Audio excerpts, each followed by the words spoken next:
All of the production items are made in a temperature-controlled room kept at 68 degrees. All garlands are custom made, even though Alpha Fern Company allows their customers to custom select the greenery used in the garlands.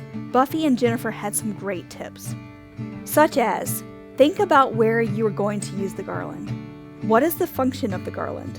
If you need the garlands to wrap around an arch, the greenery stems used need to be pliable, like plumosis, Carolina sapphire, or olive. If you are laying the garland on a table, the fuller, bushier greens can create depth and volume to a tablescape by using stems like pittosporum, salal, and ruscus. But adding a softer element like tree fern or plumosis will give a softer texture and addition of elegance. I love the idea of using Carolina sapphire to replace the unpredictability of eucalyptus. Jennifer also added some great advice about the care and handling of your garland when it arrives in the shop. Take the garland out of the box and give it a gentle shake.